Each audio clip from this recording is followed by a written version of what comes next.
본 방송은 성남문화재단 마을미디어 지원사업으로 제작되었습니다.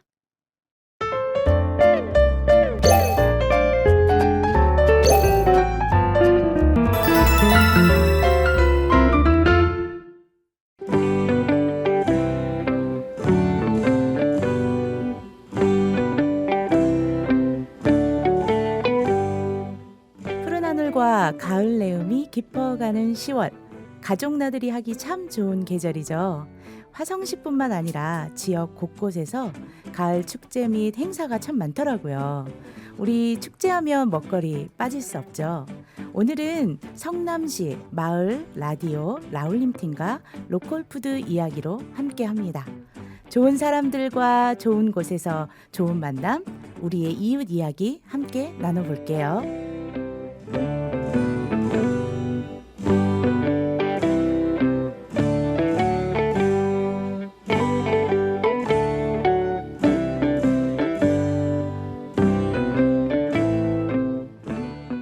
안녕하세요. 안녕하세요. 안녕하세요. 네, 반갑습니다. 성남 마을 라디오 라울림 팀. 네, 그리고 화성 마을 라디오 미식 화성이 만났습니다.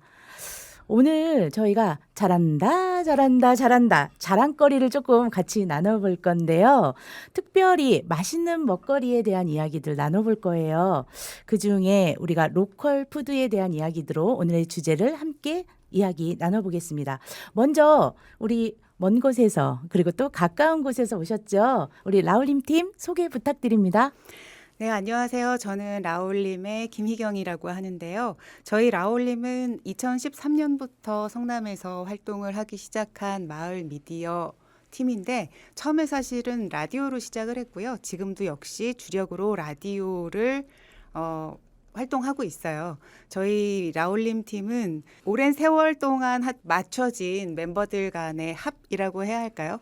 이제는 사실은 대본이 필요 없을 정도로 합이 맞춰진 팀이어서 뭐 행사들도 할 수 있고 또 찾아가는 라디오 형식의 공개 방송들도 진행을 하고 있고요.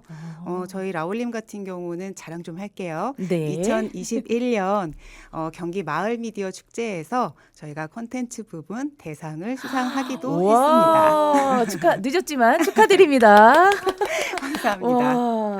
네, 그래서 앞으로도 마을의 지역 미디어 팀으로 활발하게 활동할 계획들을 가지고 있는 팀입니다. 아, 네. 정말 대단한.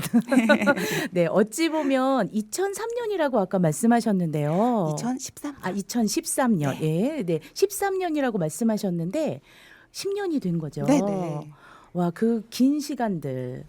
정말 어찌 보면 우리 시조새, 마을 라디오의 시조새가 될 수 있고, 우리가 앞으로 좀 벤치마킹 하면서 네네. 쫓아갈 만한, 그런 성남 마을 미디어의 라울림 팀이었습니다. 너무 반갑고요. 그런 팀과 우리가 오늘 더 함께 하는 그런 토크쇼로 진행할 수 있게 돼서 또 반갑고 영광입니다. 그렇다면 지금 함께 하게 된 우리 미식 화성에 대한 소개도 부탁드리겠습니다. 네, 저희 미식 화성팀은요, 건강하고 좀 안전한 이 먹거리에 관심이 있으신 분들이 모이게 되었어요. 그래서 먹거리에 대한 이야기를 나누는 팀인데요. 우리가 가정에서 그리고 주부이자 엄마로서 우리 가족들의 식생활을 책임을 지고 있잖아요. 그러다 보니까 좀 더 안전하고 좀 더 건강한 먹거리에 관심이 생겨서 함께 모이게 되었어요. 그런데 모이고 보니까 모두 책을 좋아하시는 공통점이 있어서 우리가 이 먹거리에 대한 책을 같이 읽고 좀 많은 분들하고 나눠보고자 저희가 인터넷 라디오를 시작을 하게 되었습니다. 처음에는 미식 독서라는 이름으로 시작을 하게 되었는데 저희가 화성 미디어 센터랑 연계해서 마을 미디어로 조금 더 한 단계 성장하게 되면서 저희 명칭을 미식 화성이라고 좀 더 한 단계 업그레이드 하게 됐어요. 그래서 미식 화성이란 이름으로 우리 화성에서 생산되는 먹거리들도 소개를 하고 그리고 좀 더 건강한 식재료들에 대한 이야기도 나누는 그런 콘텐츠들을 만들어가고 있습니다. 네, 우리 지금 방금 소개해 주셨던 분은 커피님이셨는데요. 아까 소개해 주셨던 것처럼 저희는 정말 소박하게 책과 함께 이야기, 그리고 주부이고 엄마이다 보니까 먹거리를 고민하는 단계에서 책과 연결하는 것으로 시작이 되었었잖아요. 그럼에도 불구하고 이제는 화성의 이야기로 이제는 시민의 어떤 생생정보통과 같은 그런 역할들을 조금 담당해 보고자 저희들이 조금 더 확대되어질 수 있고, 그거와 더불어 이렇게 마을 미디어의 역할들도 할 수 있게끔 이 자리까지 오게 되었습니다. 소개해 주셔서 너무 감사했고요. 그다음에 우리가 오늘 나눌 주제에 대해서 함께 조금 나눠볼까 하는데요. 지역의 특산물이라고도 하죠. 그리고 지역을 가장 잘 나타내고 있는 로컬 푸드에 대해서 우리가 이야기해 보려 해요. 이번에는 화성의 로컬 푸드에 대한 이야기로 우리 미식 화성팀의 커피님께서 먼저 이야기해 주시겠어요? 네, 우리 라울림 팀의 우리 김희경님한테 여쭤볼게요. 제부도라는 이름을 들어보셨나요? 제부도라는 이름은 너무 잘 알고 있죠. 너무 잘 알고 있는데 안 그래도 오늘 준비하신 원고를 보면서 굉장히 놀랐어요. 제부도가 화성인 줄은 몰랐거든요. 네, 네. 화성이 화성하면 우리 동탄을 생각하시면서 네네. 신도시를 떠올리기도 하시는데 화성이 동쪽과 서쪽이 굉장히 길게 뻗어 있는 도시예요. 그래서 신도시가 있는 동부 지역 그리고 끝에 있는 서부 지역까지는 차로도 1시간 이상 정도 소요가 될 정도로 거리가 꽤 있는데요. 그중에 그 서부 지역에는 제부도 같은 섬도 있고요. 그리고 궁평항이라는 항구도 있습니다. 그쪽에서 굉장히 다양한 수산물들도 생산이 되고 있고요. 궁평해수욕장 같은 바다도 만날 수 있어요. 이렇게 바다가 있다 보니까 바지락을 비롯해서 낙지 같은 수산물들이 생산이 되는데 1970년대에 그 남양 방조제가 생기면서 그 남양 만 인근 지역이 간척지로 메워지게 되었어요. 그래서 남양 황라라는 이름의 간척지가 생겼는데 이 지역에서 생산되는 쌀이 있습니다. 화성에서만 생산되는 수양미라는 이름의 쌀인데요. 이 수양미는 실제로 구입을 해서 딱 뜯어보면 그 팝콘 향 같은 고소한 향이 나요. 그래서 벌써 밥을 짓기도 전에 그 네. 고소한 향에서 한번 더 맛을 느낄 수가 있고, 그리고 밥을 했을 때도 이 고소한 향이 남아 있어서 밥 먹을 때 좀 더 그 향을 느끼면 더 맛있게 먹을 수 있는 그런 수양미도 있습니다. 네. 수양미를 알고는 있었는데 그 화성 브랜드의 쌀인 줄은 몰랐어요. 저도 그 향 때문에 수양미를 좋아하거든요. 드셔보셨구나. 네. 벌써. 네. 냄새가 벌써 이렇게 뭐라 그래야 되지? 아까 잘한다 하셨지만 이건 맛있네 이렇게 냄새가 나는 것 같은 그런 쌀이어서 개인적으로 좋아하거든요. 네. 일반적인 쌀하고는 조금 다르다라고 들었는데 그게 향만 있어서가 아니라 특별히 그 화성에서 키우기 좋은 어떤 그런 품종을 만들기 위해서 많은 노력을 했었다라고 나와 있더라고요. 네, 그리고 이 화성 그 남양 황라 지역의 조금 위쪽으로 올라가면 송산면이 있습니다. 이 송산면에서는 그 좀 유명한 송산포도가 생산이 되는데요. 이 송산포도는 특히 이 바다에서 불어오는 해풍을 맞습니다. 24시간 맞으면서 그 자란 포도라서 알도 크고 좀 더 향도 진하고 달아서 전국적으로도 유명해요. 맞아요. 네. 송산포도. 네. 네, 드셔보셨나요? 그렇죠. 아, 송산포도 유명하죠. 그 입장이라고 하는 데는 거봉이 유명하듯이 송산은 그냥 그 포도가 정말 굉장히 달고 진한 향을 갖고 있는 당도 높은 포도인 네, 걸로 네. 알고 있습니다.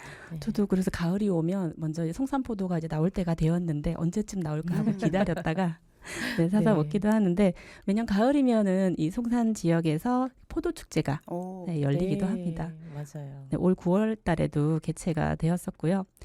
그뿐만 아니라 그 외에도 양간면에서는 딸기, 비봉면에서는 수박, 팔탄면에서는 토마토 같이 굉장히 다양한 식재료들이 생산이 되고 있어요.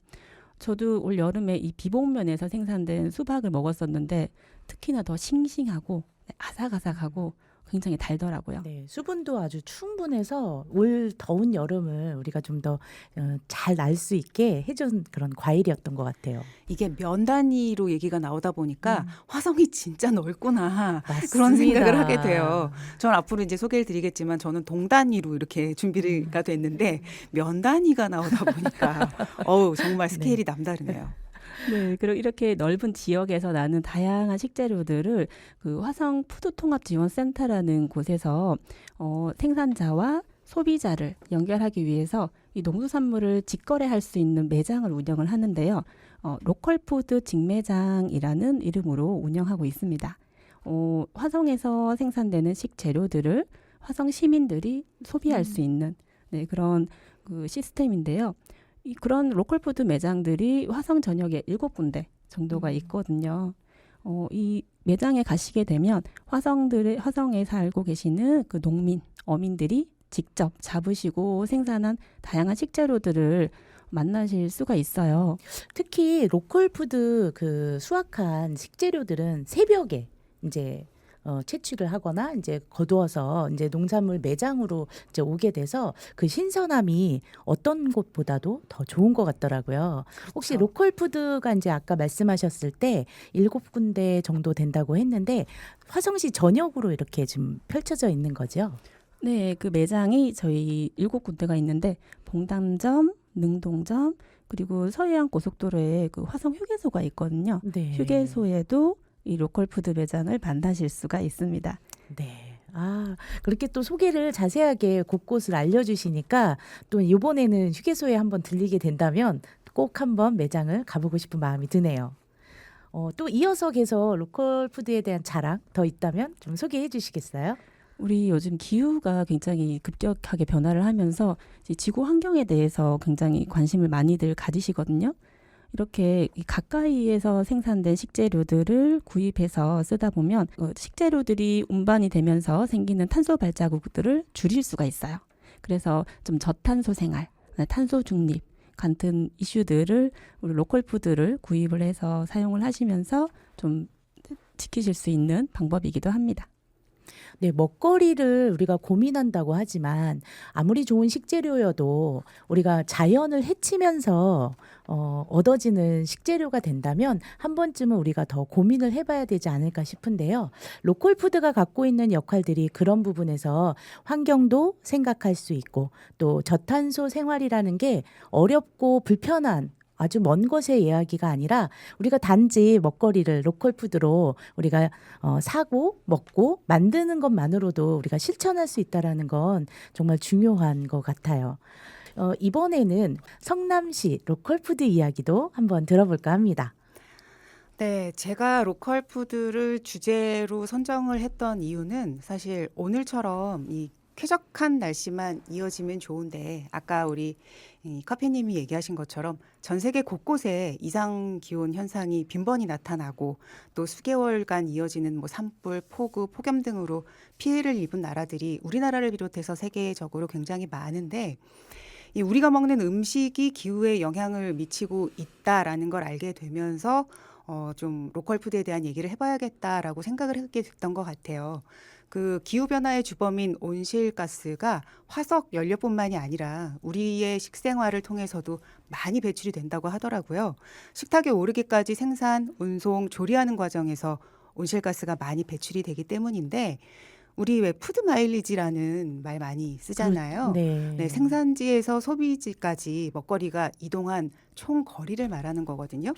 이 푸드 마일리지가 높을수록 운송 시간이 걸려서 온실가스 배출량이 많아지고요. 또 식품의 신선도나 안전성은 떨어지는 거죠. 이렇게 푸드 마일리지랑 비슷한 개념으로 먹거리가 이동할 때까지 총 배출된 탄소를 나타내는 지표가 바로 탄소 발자국이잖아요. 이 전 세계에서 배출되는 온실가스의 30%가 이 음식을 생산하고 소비하는 과정에서 발생이 되고 있다고 하더라고요. 그래서 로컬 푸드를 좀 더 공론화시키고 좀 더 많이 알려야겠구나라는 생각에 로컬 푸드 얘기를 좀 해보고 싶었어요. 네. 로컬 푸드라는 건 그러니까 반경 50km 내에서 생산된 먹거리를 우리가 로컬 푸드라고 하는데 성남시는 대형 이 소비 시장, 그러니까 대도시의 근교에 위치하고 있기 때문에 지리적으로 이 생산된 그 각 작물의 출하, 그리고 다른 지역보다 어떻게 보면 가깝게 대도시에 공급할 수 있고 소비할 수 있는 친환경 농산물 재배가 아주 소비자와 직거래의 형태로 이루어질 수 있는 폭이 굉장히 넓은 지역이어서 로컬 푸드가 조금 활성화돼 있다라고 말씀은 드릴 수 있겠지만 화성처럼 화성의 그 수양미 막 이런 브랜드를 갖고 있는 그런 그 특산물은 없어요. 그런데 종류가 꽤 다양하게 있습니다. 뭐 과채류, 양채류, 엽채류, 그리고 먹는 것뿐만이 아니라 그 이를테면 화해라고 하죠. 우리가 네. 그 화목육, 관엽류 이런 것들까지 폭넓게 자리를 하고 있는데 일단 저희 성남의 율동, 여수동, 대장동 문제 많은 그 대장동에서는 그 유명한 대장동이군요. 네네. 토마토, 오이, 호박 등이 저농약 친환경 농법을 이용해서 재배가 되고 있고요. 또 파슬리, 샐러리, 치커리, 청경채, 적채 이런 양채류들은 성남의 고등동, 시흥동, 태평동에서 재배가 되고 있습니다. 그리고 상추와 쑥갓, 비트, 시금치와 같은 엽채류는 태평동, 성남동, 여수동에서 주로 생산이 되고 있는데 저도 이 방송 준비하면서 알았어요. 성남에 배가 굉장히 유명한 특산물이더라고요. 우리가 왜 네. 나주배 유명하잖아요. 그렇죠. 전국적으로. 그런 것처럼 성남에서는 등자배라는 것이 또 대왕배라고 얘기하는 품종이 재배가 되고 있습니다. 고등동에서 그 아예 그 대표 농가로 고등동 등자리배 장목반이라는 단체가 있어서 당도가 높고 시원한 등자리배를 수확을 하고 있는데 연간 350톤 정도가 생산이 되고 있다고 해요. 생각보다 굉장히 네, 큰 많은 양이죠. 양이네요. 네, 저도 준비하면서 처음 알았고요. 네. 그리고 이제 양봉을 통해서 벌꿀, 프로폴리스, 화분 이런 것들도 생산을 하고 계시더라고요. 성남에 양봉 연구회가 아예 그러니까 마련이 되어 있어서 이렇게 꽃이 많이 피는 시기에 공기 좋은 청정 지역을 찾아서 전국을 다니면서 꿀을 모아가지고 성남 양봉 연구회라는 이름을 걸고 상품을 생산하고 있었어요. 와. 스케일이 좀 남다른데요. 성남은. 조금 이렇게 조직이 네. 잘 되어 있다는 거를 이번에 알게 됐던 것 같아요. 그 품목별로 이렇게 조직체가 다양하게 이미 조직이 되어 있더라고요. 그러니까 화훼, 채소, 과수, 축산 이런 전문 분야별로 없는 단체가 없었습니다. 그래서 오늘 방송 준비하면서 저도 굉장히 많은 것들을 알게 됐던 것 같아요. 그리고 나름 이 성남에서는 로컬 푸드를 좀 이를테면 활성화시키기 위해서 여러 가지 행사들을 이미 주최를 했었더라고요. 그 성남시 지속가능발전협의회라는 곳에서 네. 성남 농협과 협조를 하면서 성남시 바른 먹거리를 활용한 메뉴 제안을 위한 재미있는 실험에 돌입을 했었어요. 네. 이를테면 그 성남의 로컬 푸드 매장을 찾아서 구매한 농산물을 가지고 의미 있는 요리를 만들어서 출품을 하게 되면 그것으로 이를테면 그 평가를 해서 시상을 하는 그리고 이런 뭐라고 해야 되죠? 그 상품들을 주는 행사를 실행을 해서 네. 이를테면 그 시민들이 직접 인증을 하는 거죠. 그 네네.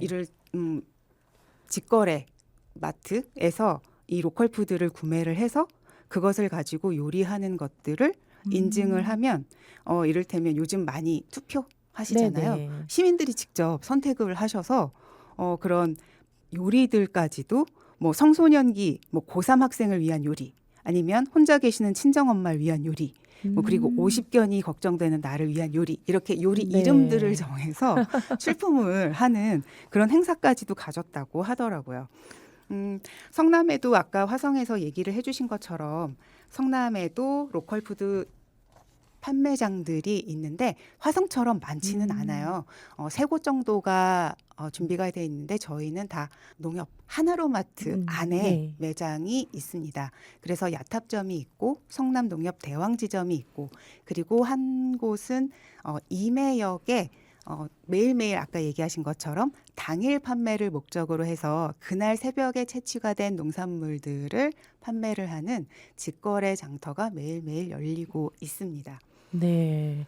말씀을 이렇게 들어보니까 화성 같은 경우에는 직접적인 농사를 짓고 재배하는 곳들이 좀 더 많이 품목이라든가 그 작물이 많은 반면 성남시도 많은 걸 갖고 있지만 오히려 단위가 이제 커져서 이렇게 조직화하고 그다음에 이제 그것이 단위체를 만들어 가지고 유통에 대한 부분들까지 연결될 수 있는 부분들이 좀 발달된 것 같아요. 네, 아무래도 조금 그렇게 조직화된 어떤 체계를 가지고 있는 건 사실인 것 같아요.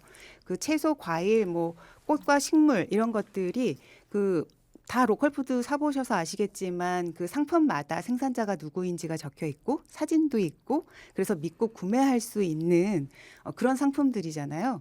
그래서 이게 지역의 그 성남 사랑 상품권이라는 지역 화폐하고도 네. 연결이 돼서 구매를 할 수 있게 하다 보니까 시민들에게 좀 더 문턱이 낮게 접근할 수 있는 계기가 됐던 것 같아요. 네. 그래서 앞으로도 어찌 보면 이 로컬푸드의 활용 부분들은 앞으로 점점 더 퍼센테이지가 높아지지 않을까 생각이 됩니다.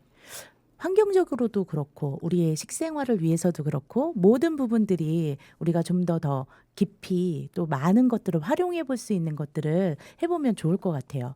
그러면 저는 또 한 가지 질문이 있는데 로컬푸드 매장 두 분 다 이용해 보셨나요? 네. 네, 네, 네. 맞습니다. 이게 좋았던 점 아니면 좀 불편했던 점 이런 게 좀 있었다면 우리 두 분 이야기해 주실까요? 저는 아까 화성에 좀 부러웠던 게 그 매장이 많다 보니까 그 가까운 지역에서 좀 손쉽게 구매를 할 수 있다면 저희 같은 경우는 조금 일부러 찾아가야 되는 경우여서 그 접근성에서 조금 아쉬운 부분이 있었고 좋은 거라면 아까도 얘기하셨겠지만 신선도와 그 그렇죠. 식품의 네. 그 재배 방법에 있어서의 안전성 이런 것 때문에 좀 더 편안하게 정말 구매를 해서 안심하고 먹을 수 있는 그런 음식들, 식재료들이다라는 점에서 저는 이 로컬푸드가 조금 더 활성화되면 좋지 않을까 생각을 하게 됐어요. 네. 우리 미식 화성팀. 네, 저는 그 로컬푸드에서 당근을 구입했던 적이 있는데 그 포장에 QR코드가 있더라고요. 그래서 이렇게 핸드폰으로 QR코드를 읽혀봤더니 어떤 농부님이 재배를 하셨는지 그리고 이 농부님이 또 다른 작물들은 어떤 걸 재배를 하시는지 그런 정보들을 볼 수가 있었어요. 그래서 이렇게 로컬에서 생산되는 식재료들이 관리도 잘 되고 있구나 하고 믿음이 생겼습니다. 네. 그 보증제죠. 네네. 우리 QR코드가 누가 했는지, 어디서부터 왔는지 우리가 기록되어져 있다라는 것이 우리가 식사를 준비하고 먹거리를 준비하는 주부 입장에서 보면 참 안심하면서 먹을 수 있는 그런 제도가 아닌가 싶습니다. 우리가 이렇게 성남과 화성이 만나서 오늘의 주제 두 번째 편이기도 하지요. 네, 화성남 토크. 두 번째 편으로 마련했던 이 시간이 이야기하다 보니까 벌써 너무나 후루룩 가버렸어요. 우리 마지막 부분이기도 한데요. 아쉽지만 그래도 마을 미디어를 통해서 이런 우리가 이야기를 소통할 수 있었던 이 콜라보된 이야기들이 되었는데요. 멀리서 오신 그리고 가깝게도 오신 우리 라울림 팀의 앞으로의 계획이 있다면 어떤 게 있는지 이야기 좀 나눠주세요. 저희 라울림에서는 그 연도 이제 시작을 하면서 이런 걸 해볼까 저런 걸 해볼까 회의를 통해서 많이 그 해에 1년 단위로 올해는 어떤 시리즈 아니면 어떤 분야 이렇게 주제를 정해서 방송을 진행해 보자라는 내용들을 이 회원 저희가 한 8명이거든요. 8명이 모여서 각자 그 자유로운 발언 속에서 의견을 조율을 하고 해마다 이를테면 조금 달라지는 것 같아요. 저희가 계속적으로 해오고 있는 건 저희 성남 지역의 역사 관련 인물들에 대한 방송을 기획 방송으로 해오고 있는데 아마 이건 좀 저희 라울림의 시그니처 같은 방송들이 돼서 내년에도 후년에도 아마 변함없이 좀 준비가 되어져 갈 것 같고요. 그리고 저희 라울림 같은 경우는 뭐 이번에 성남시 승격 50주년 여러 가지 행사 중에서 한 부분을 담당하기도 했었는데 어. 앞으로 그렇게 시와 연계된 그리고 어떤 지역들 간에 오늘처럼 이렇게 네. 협업할 수 있는 저희가 할 수 있는 방송이면 어디든 찾아가고 아. 하겠다라는 그냥 그런 계획을 가지고 있습니다. 아, 네. 역시 10년의 세월이 그냥 있었던 거는 아닌 것 같습니다. 라울님의 그런 여러 가지 그 특별하지 않다라고 말씀하셨지만 정말 특별한 그 걸음들과 활동들을 또 기대해 보도록 하겠습니다. 우리 미식화성의 커피님, 우리의 계획도 함께 나눠주세요. 네, 저희 미식화석은 뭐 그렇게 오래되지는 않았어요. 그러다 보니까 아직 청취자들이 그렇게 많지는 않은 부분이 있어서 그쵸? 조금 더 지금 뭐 팟빵이나 유튜브 팟캐스트로 저희 방송들을 들으실 수가 있는데 조금 더 다양한 이 오디오 플랫폼을 통해서 저희 이 미식화성을 좀 선보일 수 있는 그런 방법을 찾고 있어요. 그리고 저희가 이 화성에 굉장히 많은 먹거리들이 있잖아요. 그래서 이 먹거리들을 좀 차근차근 소개하는 그런 콘텐츠들을 제작해 나갈 계획입니다. 네. 앞으로의 계획들도 저희들 이야기도 기대해 주셨으면 좋겠습니다. 오늘 저희가 함께한 이 두 만남이 라디오로 세상을 전하는 울림이 있는 라울님과 그리고 맛있는 세상 사는 이야기로 만들어가는 미식 화성팀의 콜라보 두 번째 방송인데요. 이야기 나누고 함께하다 보니까 따로 또 같이 함께할 수 있는 시간들을 더 만들어서 협업할 수 있는 기회를 종종 만들었으면 좋겠습니다. 오늘 두 분 함께해 주셨으니까 또 소개하면서 마무리 인사하도록 하겠습니다. 네, 다음 기회에 또 뵙겠습니다. 감사합니다. 네, 이렇게 저희가 오늘은 화성 미디어 센터가 아닌 성남 미디어 센터에서 지금 녹음을 하고 있는데요. 그 새로운 환경이기도 하고 또 새로운 경험을 하게 돼서 굉장히 좋았고요. 우리 성남에서 소개해 주신 그 로컬 푸드들 그 배 한번 맛보고 싶어요. 네. 꼭 맛봐야겠습니다. 네, 두 분 너무 감사합니다. 다음 시간에 더 맛있는 이야기로 저희 다시 찾아뵐게요. 지금까지 저는 미식 화성의 주전자 김정민이었습니다.